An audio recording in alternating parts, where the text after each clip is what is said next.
se fundamenta en que primero hubo un economista americano que se llama Lester Zuroff, que dijo que, bueno, a partir de los principios de los años 70, el capitalismo se encontró con que veía amenazadas dos de sus principios esenciales. Decía otro señor que se llamaba Schumpeter, que era también otro economista austriaco muy conocido. Decía, dos principios esenciales del capitalismo son la rentabilidad del capital y la aceptación social del empresario. Y de pronto se vieron amenazados esos dos principios, porque la rentabilidad del capital disminuía y disminuía.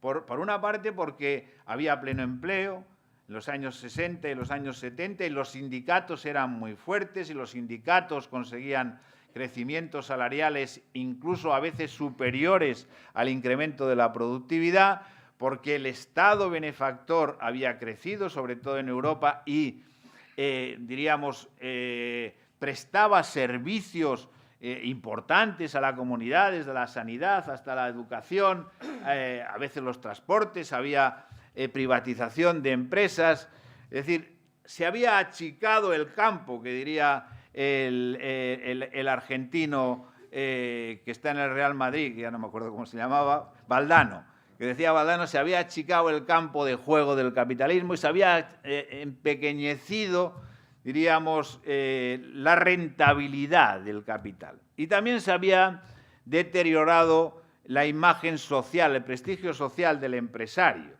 En fin, los que somos ya más mayores, pues en aquella época había como los empresarios tenían poco reconocimiento social, se consideraban unos explotadores, eran casi unos extraperlistas, eran unos chupasangres. Poco a poco el capitalismo reaccionó ante todo eso. Y como decía ese economista americano que refería antes, dijo, el capitalismo decidió declarar la guerra a los trabajadores y la ganó. Había que domesticar el trabajo, había que domesticar la fuerza del trabajo para cambiar esas dos cosas, para que el excedente estuviera por encima del incremento de los salarios y para que realmente los empresarios volvieran a tener una aceptación social potente, que es lo que hemos asistido en las últimas décadas. Y eso, a partir de los años 60 a los años 70, se convirtió en reformas laborales sucesivas, pérdida de derechos de los trabajadores, debilitamiento de la negociación colectiva, debilitamiento de los sindicatos, y se produjo la primera desconexión, la desconexión entre salarios y productividad. La productividad ha venido creciendo sistemáticamente desde entonces por encima de los salarios. En fin, hay un dato que dice que en los últimos 30 años la productividad ha crecido en el mundo 30 puntos y los salarios 18%. Es decir, ¿qué es lo que pasó? Pues que la distribución de la riqueza se inclinó de una manera muy grande en favor del excedente empresarial y en contra de los salarios. Y los salarios tenían menos capacidad adquisitiva. Primera cuestión que está en la base de la crisis, en la base de la desigualdad. Segunda cuestión es que el capitalismo empezó a meter mano al estado del bienestar. El capitalismo empezó a meter mano a la redistribución, no solo a la distribución de la riqueza, sino a la redistribución de la riqueza, que ¿a través de qué? Pues a través, por ejemplo, de los impuestos. Los impuestos directos y los impuestos al capital han ido bajando en todo el mundo. Desde cuando la crisis del 29, que llegaron a estar en el 70 y tantos, 80 o 90%, los tramos más altos impositivos, en Europa en los últimos años han bajado pues 10 puntos, del 50 y tantos a más de 10 puntos, casi 15 puntos, en España igual. En la época de Felipe González el tramo mayor de imposición del impuesto sobre la renta estaba en el 56%, ahora está en el 43%. La imposición directa baja, la imposición indirecta sube. Es decir, reforma de los impuestos a favor de un tipo de rentas, en contra de un tipo de rentas. se ha producido esa redistribución de la riqueza a través de privatizaciones que eran en muchos casos las joyas de la corona, que en algunos casos a lo mejor había que privatizarlas, en otros no, significaban un ingreso seguro para el Estado que podía tener a través de esos medios de redistribución de la riqueza.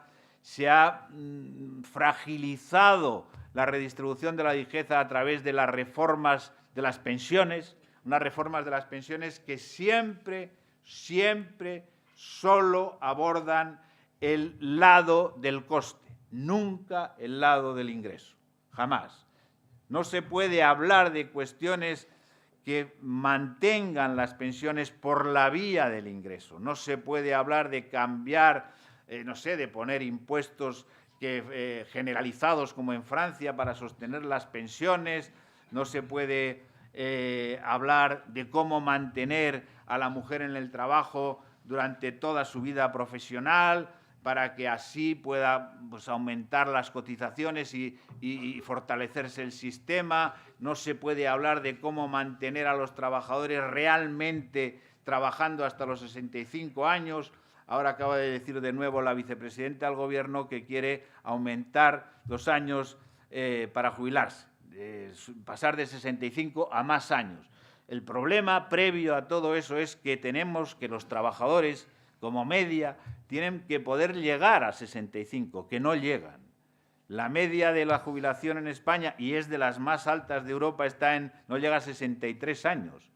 Es decir, habría mucha gente que le gustaría llegar a los 65, pero no puede, porque está en una empresa pequeña, porque ha estado en una reconversión, porque le han echado de la empresa, etcétera, etcétera.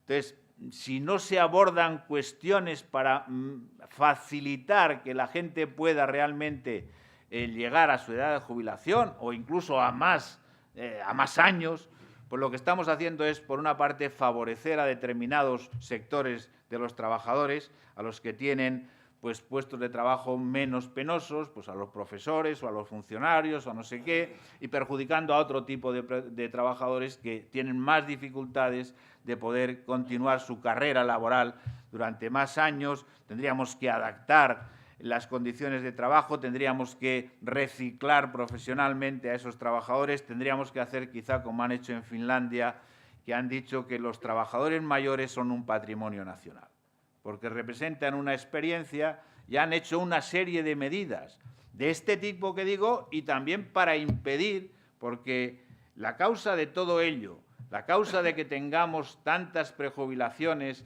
a los 50, 52 años, 53, 58, etcétera, etcétera, está fundamentalmente en que los empresarios quieren cambiar trabajadores mayores por trabajadores más jóvenes, que tienen menos cargas sociales, que se mueven más, que tienen mucha más formación, que tienen no sé cuántas carreras y que ahorran dinero. Entonces, tendríamos que cambiar todo eso para poder decir que, bueno, ¿y por qué no? Si la gente vive a lo mejor muchos más años, en vez de a los 65 bueno, ¿es indiscutible? No, pero usted primero tiene que hacer todo este tipo de cuestiones, porque si no, la medida lo que se traduce es en que se rebaja, de hecho, la pensión de un montón de trabajadores.